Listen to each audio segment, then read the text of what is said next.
Alors je m'appelle Arnaud Burmel et je suis étudiant en 5e année à Epitech. Je suis rentré à Epitech en 2015 après un baccalauréat scientifique. J'ai commencé mes 3 premières années à Strasbourg. Ensuite je suis parti me spécialiser dans le mobile en Australie, donc à Melbourne. Et enfin je suis retourné sur Strasbourg pour ma 5e année où j'ai donc pu rencontrer de nouvelles personnes. Je termine mes études dans environ 2-3 semaines où je vais pouvoir donc changer d'entreprise et passer dans le monde du médical, qui est également un monde où la sécurité est très importante. On parle de données extrêmement sensibles, on parle probablement de fiches patientes, on parle d'images 3D qui sont très sensibles pour l'utilisateur et donc où la sécurité a un grand enjeu à faire dans ce domaine. Et donc pour ça, je pars chez Visible Patient à Strasbourg. La cybersécurité, ça pose des problèmes, notamment la non-formation.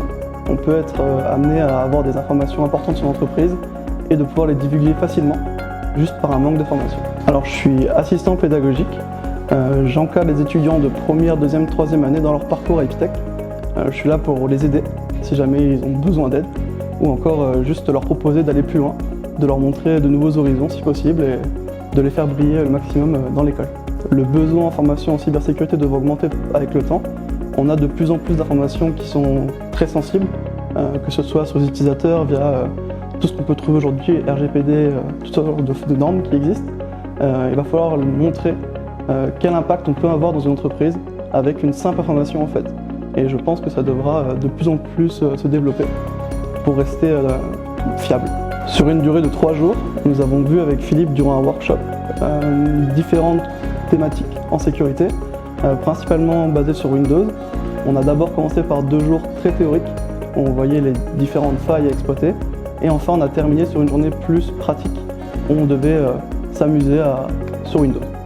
J'ai trouvé le workshop très intéressant sur la partie théorique ainsi que pratique. C'était assez linéaire pour proposer aux étudiants qui ne connaissaient pas forcément la sécurité de base, du moins sur Windows, de pouvoir s'adapter et apprendre pour monter très vite en compétences et pour à la fin donc proposer une application complète exploitant des failles de Windows de façon fonctionnelle. Du coup, j'ai rencontré Philippe qui était quelqu'un de très motivé par son domaine, par la sécurité, et c'est surtout quelqu'un qui est très motivant. Il nous a emmenés avec lui, il nous a emmenés dans son flot de compétences et on a pu donc apprendre beaucoup de choses et surtout entre guillemets briller dans le monde de la sécurité pour savoir comment former nos proches ou nos prochains collaborateurs dans le monde du travail. Remplacer les mots de passe, pour moi, c'est très important. Déjà, un mot de passe, ça peut s'oublier, ça peut se perdre, et donc on n'arrive plus à accéder à nos données. C'est quand même très problématique. Ensuite, on peut facilement le donner à quelqu'un, alors qu'on pourrait remplacer ça par d'autres moyens. On parle notamment de clés qui nous connectent, on parle d'applications mobiles, la double authentification qui serait très important, vu que ça demande une étape en plus, juste d'avoir un mot de passe, qui est une étape humaine en fait, qu'on ne peut pas fausser. Alors du coup, je dois avoir environ une vingtaine de comptes différents, avec tout ça ce qu'on utilise, que ce soit Facebook, LinkedIn, etc. Ça nous crée beaucoup de comptes et on doit se souvenir souvent des adresses mail si elles sont différentes, ou encore des mots de passe dans le cas où on les change. Alors moi, je sais que c'est très mal, mais j'ai un seul mot de passe pour tout. Je sais que c'est très mal, mais je rajoute des petits caractères quand c'est nécessaire. Mais je sais que c'est pas bien.